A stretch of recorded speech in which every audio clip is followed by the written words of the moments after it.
Okay, so hello. I'm Mrs. Talk Talk. I teach honors biology and I also teach forensic science and sports medicine. But I wanted to do something new this year. Instead of just sending home a welcome letter, I wanted to send home a welcome to my class podcast so that you can see what I look like and can go into a lot more detail on here than I can just a letter. So I'll also send a letter too. But I thought it would be neat to try to do a screen capture. I've never done this before, and I don't think I'm the most photogenic person, so bear with me. But I wanted to go through some things. What I'd like to talk about is who I am, just a little bit about myself. What are we learning about this year? How do we learn? And this is just going to be kind of my outline process for how we do learn, and how are we graded, class supplies, and classroom policies. So that's what I want to talk about. Here's a picture of my classroom. So if you walk in my room, you walk in the door, pretty much this is the front of my room there, what you see. So get to see what the inside of the classroom looks like in case you never visit. This is just a little bit about myself. So most students are interested in, maybe some parents to know a little bit about their teachers, their child's teacher. So I'm married, and my husband teaches at Claremont Northeastern. We're both teachers, and he teaches computer science. This is my daughter, Cameron, and Cameron is 7th grader. That's me. And then I have a son who is an 8th grader. Both of them go to Glen Estee Middle School. This is Tyler. And just some family pictures that I threw together. You can tell that we're big Bengals fans. I love to watch the Bengals, big Bengals fans. Wish I could afford to go to some of their games, but I do enjoy watching the games when they play. And my son also plays football. He plays basketball and he plays baseball. This is a picture of us this summer. That's Lake Erie. And my daughter, just to tell her she's involved in, she plays middle school volleyball. She plays select baseball for Cincy Doom and plays basketball, hoping to make the 7th grade basketball team, so we'll see what happens there. And then we do have 2 dogs and a cat. Didn't get a cat picture, but we sort of love our dogs. So I think this is neat too, because I don't know, when I was a student many, many years ago, I just always felt like my teachers were always just in their rooms and they never came out. It was the weirdest thing if I ever saw them at the grocery store or something. So I just want to say that, I definitely have a life outside of teaching. That being said, I live in the community, so you very well may see me at the grocery store, and feel free to come up and say hello. Just a little bit about my educational background. I want you to also know that I was a Glen Estee High School student. I went to Glen Estee. I was born and raised in Eastgate. In fact, my parents still live on Weebold Lane. And so I grew up at Glen Estee High School. That was my stomping grounds, and graduated from Glen Estee 20 years ago. And I went to Claremont College. After that, I was going to be a physical therapist. I worked with our high school athletic training department. I wanted to be an athletic trainer. I wanted to be a physical therapist. And I was all in pre-physical therapy, and I really feel like God had a different plan for me. So I did not continue with physical therapy. I rather felt very led to teach and to teach science. So I followed that path, and I went to NKU and got my bachelor's degree in biology, and then went to pursue a master's degree in education. So I do have a master's in education from Graceland University, which is in Iowa. I want to talk about the curriculum. Parents, you're probably around my age now.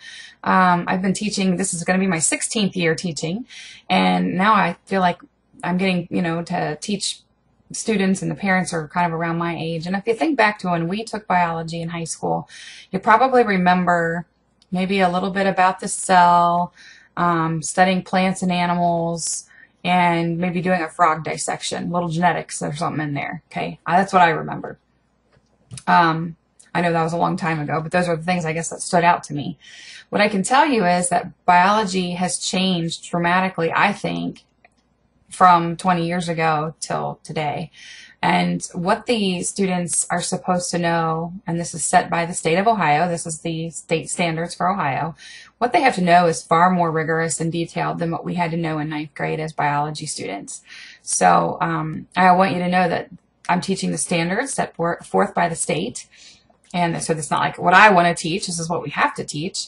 And I just feel that it is much more rigorous and demanding than when I was a student in biology. It's just very different, a lot more details. So I want to just go through briefly what we are learning this year in brief. Definitely science as a process, scientific method, how to do experiments and research. We are going to do some research this year for the I'm working with Miami University and the National Institute of Health right now, and I'm doing a study with them to provide them with some data about fighting. It's the course I took a course with this. It's called Fighting with Foods, and I'll send some more information about this home later, but we'll do a little research activity based around that this year, and lots of science experiments. But so we'll kind of touch on science as a process, but then we really get into chemistry of life. Life starts on the chemical level. That's the way we go from small to big. So we're starting on the chemical level, which means we're going to need to understand the atom and bonding, covalent ionic bonding, carbohydrates, proteins, lipids, nucleic acids, enzymes. So this is a big undertaking right off the bat, just to get your students looking at something very abstract. We can't get our hands on atoms necessarily, and trying to understand how atoms interact with each other and build these complex molecules that make up life. So we'll be learning biology on the chemical level. Then we get into the cellular level of life and look at cell parts and organelles, which I know you learned in middle school. So we revisit that, solidify it, and learn how all those little organelles work together. We learn about how molecules move across the cell membrane. How do things go into the cell? How do things get out of the cell? We learn about how cells make energy, photosynthesis, cellular respiration, and fermentation. A lot of difficult material in there, challenging material, especially at the honors level. We know a little bit more details, so definitely want to really pay attention there. And cell division, we'll look at cell division. We will do a unit on genetics where we learn about DNA. We'll go into DNA and RNA and protein synthesis and mutations. We also will do some biotechnology. So we'll explore genetic engineering and DNA fingerprinting. So that's always kind of a fun topic, and some interesting labs there with that. We will get into Mendelian and non-Mendelian genetics. You remember doing the Punnett squares last year. 8th graders did Punnett squares and learned genetics. So you come in strong with that. The middle school does a great job with genetics. So we come in really strong with that. And we kind of just add on some other types of genetics to learn how to do some of those problems.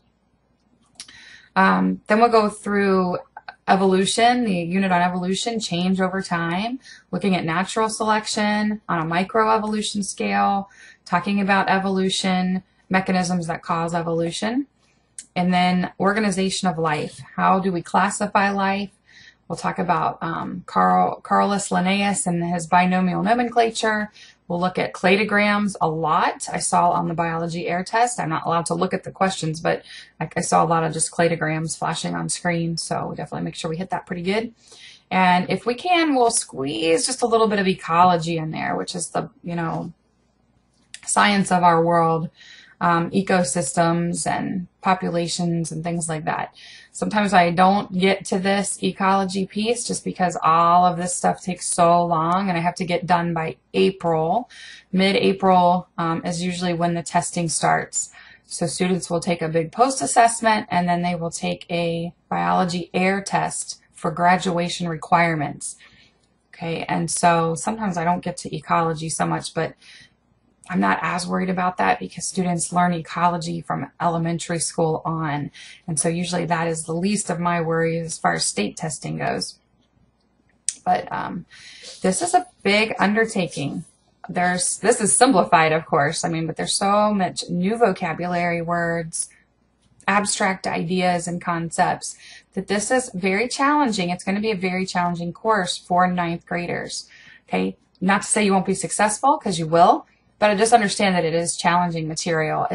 I think some students for the first time may feel challenged. Some of my really high upper level students, you probably will feel challenged in this course.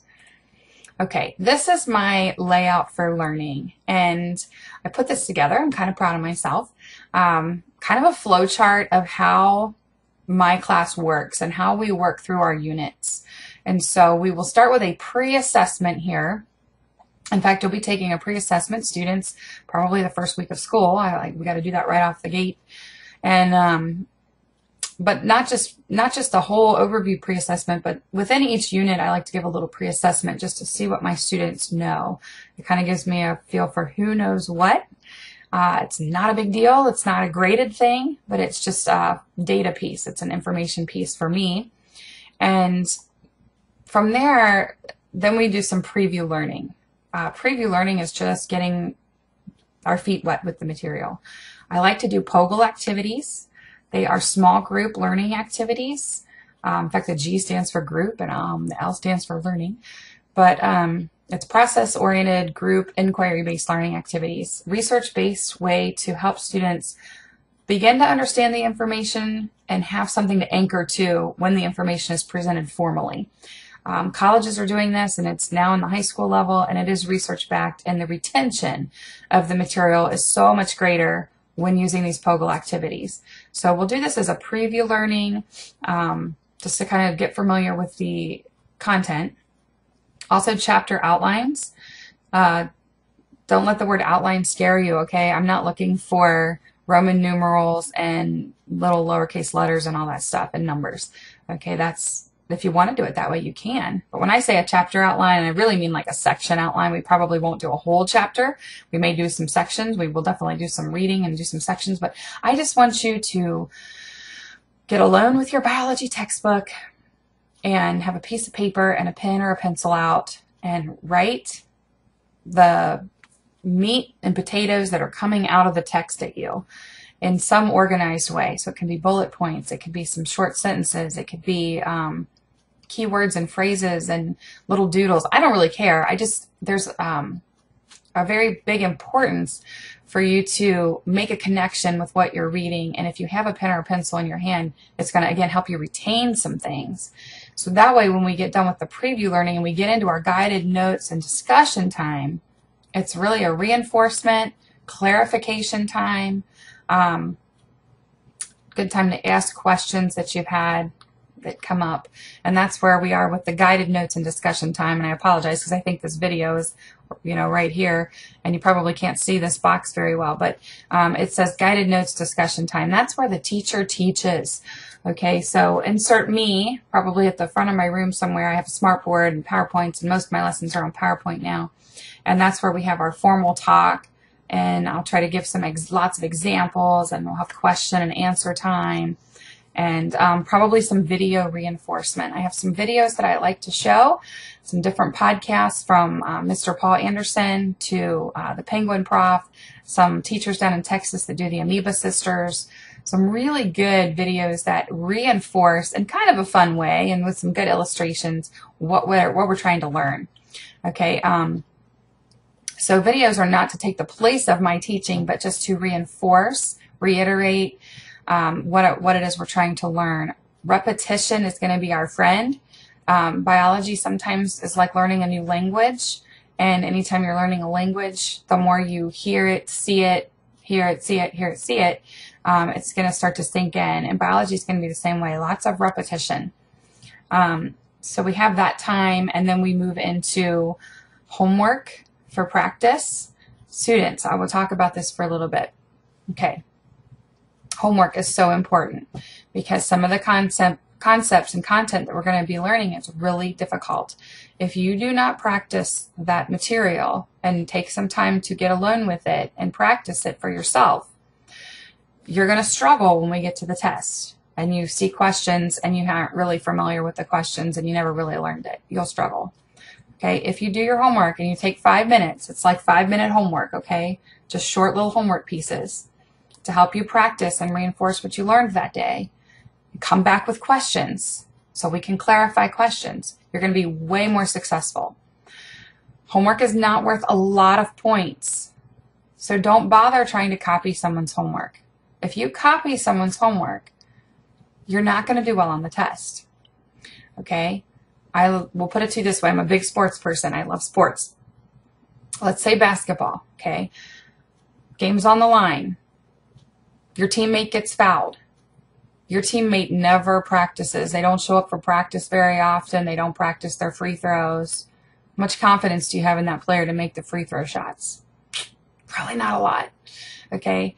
But the person that gets fouled that you know practices their free throw shots every day, they work at it for 15, 20 minutes a day, they're excellent at free throws, and they get fouled, and they're going to the line, you have confidence, and they're probably going to make their baskets and get the points and win the game, right?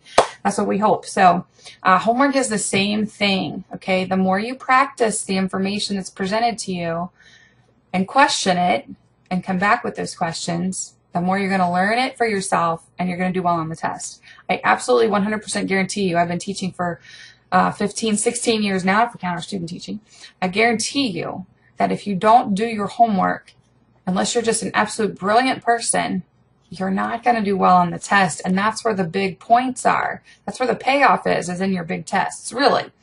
Okay? So homework is so important. Yes, you can take a picture of your homework and send it to everybody, or you can be the recipient of someone's picture of their homework. I know that happens. I've had students tell me that happens. I'm not naive. But this is about you, and this is about you learning. Okay? And so it's going to be important. You can't just get away with it and try to fake your way through it. I promise you that. All right. Alongside of homework will come some other additional hands-on activities, lab work, practice, projects, things that we're doing in the classroom to help reinforce this content. Okay, so that's kind of side by side going on. At some point we stop with that stuff and we are ready to move into reviewing. I have review games. We do Kahoot, Jeopardy, Password. There's some different games that I like to do for reviewing. Guided reviews. Listen, this is another thing I want to talk about, students and parents. You're in high school now. I talk to the middle school science teachers. I know what they do. I understand the reviews that they give. They're very, very mirrored to the tests most of the time. They give you a review guide and say this is what's going to be on the test. These are the questions. Sometimes the questions on the review are the same questions that are on the test. I'm going to tell you that's not going to be the case, okay? I will give you a guided review. It's going to be some fill in the blanks. It's going to be some multiple choice. It's going to be some short answers. It's there to prep you for the test. They're not going to be identical questions to the test. I did have a student or two last year that said, your study guides do not match the test.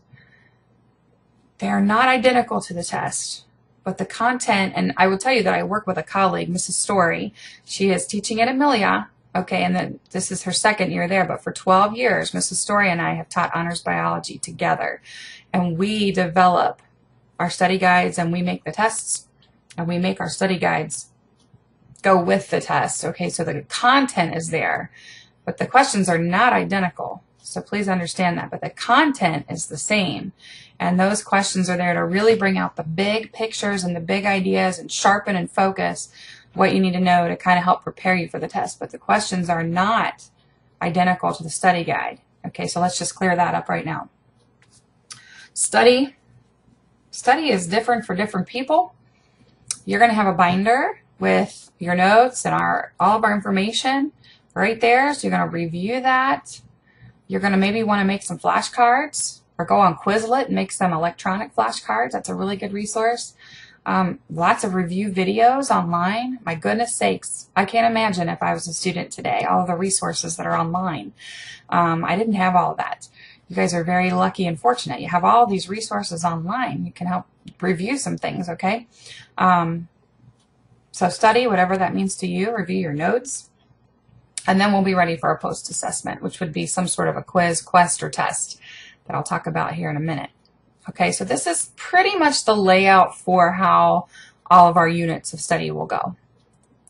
I wanted to take a picture and show you. This is last year's Honors Biology test results for the Chemical Level of Life test. I just want to show you this because what I do is I take little purple dots, and these little purple dots represent all of the test scores for that class period. And this is typically sort of what they look like. Not everybody gets 100%. You know, it's obviously going to be your effort and what you how much you put into it. And this is one of the really hard tests. It really is. The chemical level of life. You're going to have to study, study, study.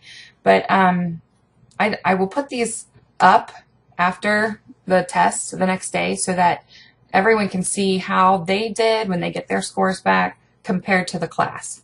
I think that's a really important piece of data for students to see, how am I doing compared to everybody else?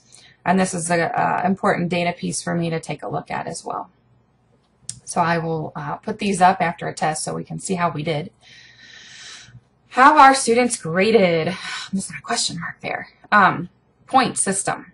Everything is assigned a certain number of points. So like what? Well, bell work. We will have bell work every day. You'll have a bell work paper. You will earn 10 points per 2-week period for bell work. Bell work is not a ton of points, but it's a little bit of points, and it's a participation grade. I'm going to tell you right now, parents, look at Progress Book. Under daily participation, if you see bell work and your student is not getting 10 points for this, there is a problem. Regularly 10 points, okay? If there's some extenuating circumstance or something and bell work was a little bit low one time, okay, but if your child is getting like 6 out of 10 on bell work, that's a problem. That should be a gigantic, huge red flag to you that your child is not participating in class or not following directions. There's a problem there. Okay, bell work is super easy. It's really just participation. So if you have that, you see that on Progress Book, you need to question your child or send me a message and I will confirm, what's going on with your child if you suspect something's going on there. Homework and chapter outlines, those kinds of things are worth 5 to 10 points. Again, we're going to have homework about every night. Little 5-minute review homeworks, okay? Chapter outlines, section outlines, usually get a couple days to do those, but definitely going to be due and worth some points. In-class assignments, projects, lab work, those are going to vary in points depending on the complexity of the assignment, okay, and how long it takes us to complete. Quizzes, a couple per quarter, 10 to 50 points. Quest, maybe a new term, something between a quiz and a test. A little heavier than a quiz, a little less than a test. I call it a quest, somewhere around 60 to 80 points, probably once or twice per quarter. Tests, probably twice per quarter, going to have a test. Tests are 100 points. Okay, so that's going to be that. And then I do give one more grade, and that's binder organization. I think part of my job as a teacher is to help your students become organized so that they can go to college, so that they can go to the workforce and be organized. I think organization is a key, a huge key to being successful, is being organized. So we will keep a binder, we will organize it. I give 50 points per quarter for a binder organization grade. I'll talk more about that later, students, but that is what that is. And lastly, the big question is always extra credit. Oh, I have a B. It's the end of the quarter. Can I have some extra credit? No, really not giving a lot of extra credit. You got to earn your way through your grade. You got to earn it. Do what's being asked of you. Work hard. There might be some occasional extra credit. I did give some occasionally if I had an idea like, wow, if somebody wanted to explore that for some extra credit. So occasionally, okay. Can be earned. I'll explain in a minute. Class supplies needed. Okay, you will need to buy 2 1.5 inch or 2 inch binders, your choice. They need to have probably 8 or 10 tabs each. You need 2 because you need 1 for each semester. They will get full and you will need 2 of them. Okay, and you probably are going to want to buy 2 of them. I always get the question, can I just clean this all out at the end of the semester and start over? You can, but probably your binder after the semester is going to be a little jankety and not in the best shape, and it's probably going to be nice just to start fresh with a new one. Just saying. Not going to say you can't do it, but I would recommend getting 2. I also recommend a personal hole puncher that fits in your binder. Most things that you get will be hole punched and easily go into your binder. But there are some times that I can't hole punch Scantron. So that's something that, when you want to get your Scantron back, you want to hole punch it, put it in there. I have a few hole punchers in my room, but once they break, I pitch them and then I don't go buy any more till the next school year. So I'll have a few hole punchers in the room. But it's always nice when students have their own, and it's just really easy just to kind of do it right at your seat. Pens and pencils, please. Parents, if you think about it, a couple months from now, why don't you see if your kids need some new pens or pencils? They come in and it's great for the first 2 or 3 months. And then suddenly it's like everyone has lost their pencils or their pens and we have a problem. So just check in occasionally and see if they need some more pens or pencils. You need some colored pencils or markers because we'll do some project things and do some things where you want to use color. So have some colored pencils or some thin markers. And then I recommend a calculator. There are going to be times where we do math in biology class. I know that sounds weird, but we do. And you'll need a calculator a few times. You can use an electronic device during class, but not on a test. Classroom policies. Let's see here. Absence. What do I do if I'm absent? Check Google Classroom or Schoology. The high school this year is transitioning over to Schoology. I've never used Schoology. At this point, when I'm making this video, I've never used Schoology before. So I'm not really sure how to use it yet, but I want to know how, and I will get to know how. They're going to teach us a little bit at the beginning of the school year, I think. Last couple years we used Google Classroom. I probably will continue to use both Google Classroom and Schoology because I think Google Classroom has some really valuable things allowing students to share and work on things together. So I really like Google Classroom, but probably I'll also use Schoology a little bit. Either way, I'm going to hang things there like notes, PowerPoint notes, activities, something like if we've done something in class that I can put electronically on there, we'll put it on there. So if you're absent, check that and try, if you can, to look it over or do it. I don't know if you can. Send me an email. Okay, that's always appreciated. Students, you all have a Gmail account. Send your teachers emails if you're absent. Ask for your work. Okay, and then also every student will have a pocket number, a little pocket, kind of like a little mailbox in the room. And that's where we'll put paper copies for you so you can get that when you return. Late work. Okay, I didn't do my homework. Can I turn it in tomorrow? Can I turn it in tomorrow for half credit? No. Okay, I only accept work if you've got an excused absence. Okay, if you were out sick, absolutely. But otherwise, I don't take late homework. Do you still need to do it? Yes, because you want to do well on the test. You've got to practice. Okay. But no, I'm not going to give you your 5 points for homework if you didn't get it turned in when it was due on time. That being said, I want to talk to you. If you have me first period and you come in tardy and I've already taken a homework grade and it's unexcused, you just overslept or something, you missed out on your homework grade. Okay, you got to be here on time. I don't take any late homework if you're tardy, and that really just applies to first period class because, I mean, that's the big class that we have issues with tardies.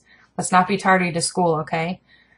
Restroom needs. I give 2 restroom passes per quarter. Okay, you can go twice out of the room. I don't think we need more than that. We don't usually have restroom emergencies. I'd rather you go between classes. If you need to go between classes, this is not an everyday thing, but if you feel like you're going to go to the bathroom and you're going to be late to class, I would rather you be a minute late to class than go in the middle of class. Okay, but I think 2 per quarter has been fair. I've been doing it this way for a long time. Now here, look, extra credit opportunity right there. Unused passes gives you a little bit of extra credit. Okay, it's not a lot, but it could be the difference between, say, a B+ and an A-. I've seen it happen. Attendance, an absolute must. An absolute must. Remember that slide I showed you all that stuff that we have to learn, which is really just an overview. I mean, it's really, really complex. If you're not at school, I can't teach you. If your child's not at school, I can't teach your child. I'm not there to answer their questions. I'm not there to see the confusion on their face and help intervene when I see it. I can't do that if they're not there. You got to be at school. Students that are not at school and they regularly miss 1 day a week, and I have those kids, and you know who you are. Don't expect to get an A. Maybe you've gotten through life this far and you've gotten A's on things and it's been easy, but this isn't easy. I'm giving you a fair warning right now. It's not. And when you come back, you're just causing some disturbance. If you're a chronic person who is absent, if you're absent more than 5 days in a school year, you're considered chronically absent. Okay, if you're chronically absent, you're kind of a disruption to me and to people around you because you don't know what's going on. It takes time away from me to have to try to explain and get you caught up. And it takes time away from the other students at your table if you ask them to, because they're trying to pay attention and go forward with their learning. And then they're trying to help you. Okay, so try not to be absent unless you're sick. If you're sick, by all means, please stay home because we don't want it. Okay, but don't be someone chronically absent. Don't be somebody that misses once a week. Please. It's very disruptive, and it's going to disrupt your grade. I promise you that. Vacations. This has been a new thing the last just couple of years where families are deciding to take vacations during the school year. I know the school gives you 5 days of excused vacation. They can anyway. It's upon the principal's discretion. I had no less than 11 families last year that went on vacation for 5 or more days during the school year. I'm telling you right now, that's not a good idea as far as your child's education goes. I know it's a good idea for you as a family. I know you want that family time. We all love our families and we like to spend time with our families. I get that. But I'm telling you that as far as my point as the teacher, I mean, it's not a good idea. Again, I'm not there to teach your child. I'm not there to see the confusion on their face. I'm not there to intervene and help answer questions. And so if you're going to be gone on a vacation, just please realize that the teacher's not coming with you. So you're leaving your child to sort of flounder around in almost a foreign language of biology and to try to kind of do it on their own. And then, realize I'll be glad to help as much as I can, but I can't reteach everything and recreate all of the moments. And some of the lab work that we do is biodegradable and perishable. It might not be there upon the return of your child from your vacation. So just please understand that, and please understand that if you choose to take a vacation and you leave this learning to your family and to your child, that it's not likely they're going to do well on that assessment. Okay, I only had one student that I can think of out of 11 last year who did really work hard, bust their butt, and actually did pretty good on the assessment, and I was very happy about that. That was 1 out of 11. Okay, the other ones weren't so good. So that's all I can say about that, but I can tell you it does cause the teacher a lot more work to try to get work ahead of time. And when you have 11 of those situations come up on top of all of our daily work that we're trying to do to make all of our students successful, it's a really big diversion. It does create a lot of extra work for your teachers. And then it's not a good thing for the students. You don't come to school with your child and see the look on their face when they are lost and they don't know what's going on. You don't see their faces. And it's sad. But, I mean, you got to do what you got to do. I'm not holding it against anybody, but I'm just telling you, it was not the best situation last year. I was very discouraged to have 11 families that took vacations. It kind of really hurt. Okay. Contacting Mrs. Talk Talk. Okay, so the last 2 years I've used a Remind account, and I send reminders out almost daily. I'm going to be honest. I try to do it daily, but I do have kids. I do have a life outside of school, and there are times I forget, and I need someone to remind me to remind you and remind the students what the homework of the night is. Homework will always be written on the board, and the students write it down in their bellwork papers, so they know what their homework is. Okay? I do this as a courtesy. It's just a complete courtesy. Reminder, homework, reminder, tests, reminder, study guide, whatever. Okay? It's a courtesy. But it's a good way to really be aware of exactly what is due every day. You get that daily communication. So if you want to do that, parents, if you want to do that and you want to be on the Remind, you send a text to 81010 and your message is at TalkTalkBio. And then when you do that, it'll come up and automatically enroll you in that, and you'll get the text messages. And you can reply back to the text messages as well. It's always funny because sometimes you reply back to the text parents to reply back. They don't think they're replying back to me. They think they're replying back to somebody else, and I get the weirdest text messages like, I'm bringing home chicken tonight. Awesome.